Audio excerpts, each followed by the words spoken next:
की। जिस तरह हमने एंटीरियर वॉल को कहा था कि ये सबसे ज़्यादा शेलवेस्ट वॉल है, इसी तरह जो पोस्टीरियर वॉल है ये सबसे ज़्यादा extensive wall of the pelvis है। अगर हम पोस्टीरियर वॉल की कंपोजिशन की बात करें तो इसमें दो बोन्स होती हैं और एक हमारे पास मसल होता है। जो दो बोन्स होती हैं, एक होती है सैक्रम, एक होती है कोक्सिक्स और एक होता है पिरिफॉर्मस मसल। अब हम बारी बारी इन तीनों को डिटेल में डिस्कस करते हैं। पहले हम देखते हैं कि what is the sacrum. As we know that total 33 vertebra होती हैं इन ह्यूमन बॉडी। उनमें से जो सैक्रल रीजन के वर्टिब्राज होते हैं, 5 वर्टिब्राज, वो एक दूसरे के साथ फ्यूज करके एक वेज शेप्ड बोन बनाते हैं जिसको हम कहते हैं सैक्रम। ये जो सैक्रम बोन्स होती है उसका जो एंटीरियर सरफेस होती है वो कनकेव होती है और जो उसकी पोस्टीरियर सरफेस होती है वो कन्वेक्स होती है। अगर हम डायग्राम में देखें तो this one is the sacrum bone जिसमें 5 वर्टिब्राज एक दूसरे के साथ फ्यूज करके एक वेज शेप्ड बोन बना रहे हैं और ये उसकी एंटीरियर सरफेस है जो कि कनकेव है और this one is the posterior surface of the sacrum bone and that is the convex. अगली बात यह है कि जो सैक्रम का अपर बॉर्डर होता है उसको हम बोलते हैं बेस और जो उसका अपर बॉर्डर है वो फ्यूज करता है यानी कि आर्टिकुलेशन करता है with the lumbar vertebra L5, उसको हम कहते हैं लंबो सैक्रल जॉइंट। और जो उसका लोअर बॉर्डर होता है उसको हम बोलते हैं एपिक्स और जो lower border of the sacrum है वो आर्टिकुलेट करता है विद द कोक्सिक्स और इसको हम बोलते हैं सैक्रोकोक्सिजियल जॉइंट। और उसके बाद जो lateral surface of the sacrum है वो आर्टिकुलेट करती है विद द इलियम और बनाती है इलियो सैक्रल जॉइंट। अगर हम इस डायग्राम में देखें तो this one is the sacrum और जो उसकी एंटीरियर सरफेस जो उसकी सुपीरियर सरफेस है यानी कि बेस है वो आर्टिकुलेशन कर रही है with the lumbar vertebra L5 और जो उसकी एपिक्स है इंफीरियर सरफेस वो आर्टिकुलेशन कर रही है विद द कोक्सिक्स बोन और जो उसकी लेटरल सरफेस है वो आर्टिकुलेट कर रही है with the ilium of the hip bone. उसके बाद सैक्रम बोन्स की कुछ टर्म्स हैं जिनको हम एक्सप्लेन कर लेते हैं, जिनमें सबसे पहले है सैक्रल प्रोमोन्ट्री। जो एंटीरियर और अपर सरफेस होता है फर्स्ट सैक्रल वर्टिब्रा का वो आगे की तरफ यानी कि फॉरवर्ड की तरफ वो बल्जिंग होता है और इस पॉइंट को हम कहते हैं sacral promontory. It means the upper and the anterior surface of the first sacral vertebra bulge forward and form the sacral promontory. उसके बाद नेक्स्ट है सैक्रल कैनाल। सारे के सारे जो सैक्रल वर्टिब्राज हैं उनके जो फोरामिना है वो एक दूसरे के साथ फ्यूज करके एक होल बनाती हैं, एक कैनाल बनाती है जिसको हम कहते हैं सैक्रल कैनाल। लाइक ये एक सैक्रल वर्टिब्रा है, ऊपर से एक ये सैक्रल वर्टिब्रा है, दोनों एक दूसरे के साथ फ्यूज कर रही हैं और दरमियान में जो एक सुराख बन रहा है, एक कैनाल बन रही है, इसको हम कहते हैं sacral canal. Next is called sacral hiatus. अगर हम दोबारा इस डायग्राम में देखें तो जो फर्स्ट सेकंड और थर्ड सैक्रल वर्टिब्रा हैं वो दरमियान में आकर फ्यूज कर रहे हैं और वो बनाते हैं मीडियन क्रेस्ट। लेकिन जो फोर्थ और फिफ्थ सैक्रल वर्टिब्रा है वो मिडल में फ्यूज नहीं करते और जो स्ट्रक्चर बनता है उसको हम कहते हैं sacral hiatus. Next one is the sacral foramina.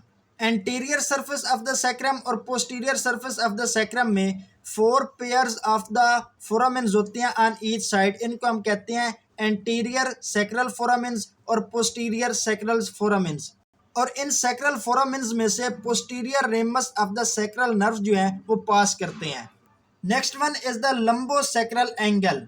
Sacrum का जो अपर बॉर्डर है ये आगे की तरफ थोड़ा बल्ज होता है ताकि ये लंबर वर्टिब्रा L5 के साथ जॉइंट बना सके और इसको हम कहते हैं लंबो सैक्रल एंगल। जो कि इसका आगे की तरफ बल्जिंग पॉइंट होता है उसको लंबो सैक्रल एंगल बोलते हैं। उसके बाद मेल और फीमेल सैक्रम में कुछ डिफरेंसेस हैं। जो कि फीमेल का सैक्रम है वो वाइड ज़्यादा होता है और उसकी लेंथ कम होती है, जबकि जो मेल का सैक्रम है उसकी विड्थ कम होती है और उसकी लेंथ ज़्यादा होती है।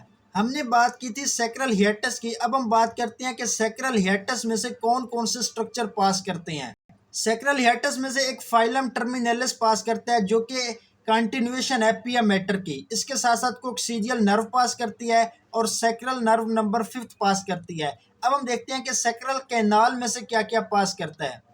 सैक्रल कैनाल में से भी एक तो फाइलम टर्मिनलिस पास करता है, साथ में कॉर्डा इक्विना पास करता है और लेटरल सैक्रल आर्टरी की ब्रांचेस पास करती हैं, वीनस प्लेक्सस पास करता है और साथ में कुछ फैट पास करता है। स्पाइनल कॉर्ड जो होती है ना वो सैक्रल कैनाल से पास करती है और ना ही वो सैक्रल हियटस से पास करती है, ये इससे पहले ही टर्मिनेट हो जाती है। सैक्रल हियाटस की क्लिनिकल इंपॉर्टेंस ये है कि जो हम एपिड्यूरल एनेस्थीसिया देते हैं उसके लिए जो हम नीडल्स इंसर्ट करते हैं वो हम सैक्रल हियाटस से ही पास करते हैं। तो ये थी सारी डिटेल ऑफ द सैक्रम। अब हम बात करते हैं next component of the posterior wall and that is called coccyx.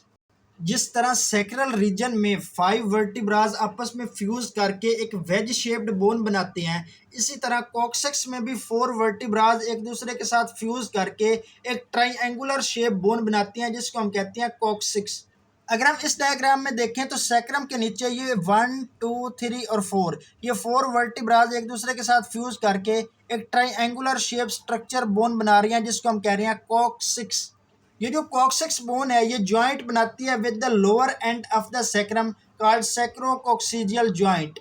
अगर हम दोबारा इस डायग्राम में देखें सैक्रम और कॉक्सिक्स एक दूसरे के साथ इधर आकर आर्टिकुलेट कर रही हैं और इस पॉइंट को कहते हैं सैक्रोकॉक्सिजियल जॉइंट।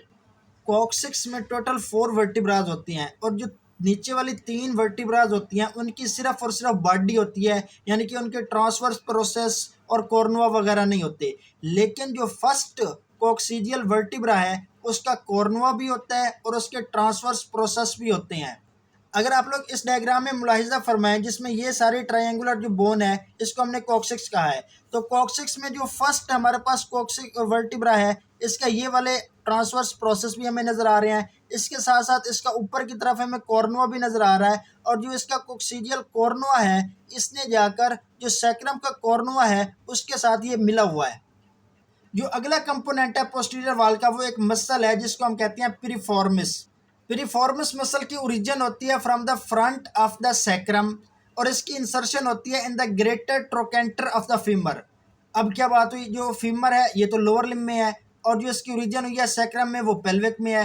अब ये मसल पेल्विक रीजन से लोअर लिम्ब में कैसे कैसे इंटर होता है, तो ये पास करता है through the greater sciatic foramen. ये एक बहुत इंपॉर्टेंट एमसीक्यू है, ये आपने याद रखना है कि piriformis muscle greater sciatic foramen से पास करता है।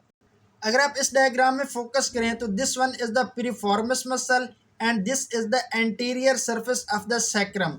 तो इसकी ओरिजिन हो रही है from the anterior surface of the sacrum, वहाँ से ओरिजिन होने के बाद ये ग्रेटर शियाटिक फोरामेन में इंटर हो गया है और वहाँ से ये नीचे लोअर लिम्ब में जाकर ग्रेटर ट्रोकेंटर ऑफ फीमर पर अटैच होगा। इसकी अगर हम नर्व सप्लाई की बात करें तो इसको सैक्रल प्लेक्सस सप्लाई कर रहा होता है और बिकॉज इसकी जो इंसर्शन है वो ग्रेटर ट्रोकेंटर ऑफ फीमर पर है और वो लेटरल साइड पर होती है, तो इसका एक्शन ये है कि ये lateral rotation of the femur at hip joint कराएगा। So this was all about the posterior wall of the pelvis. अब हम बात करते हैं lateral wall of the pelvis. Lateral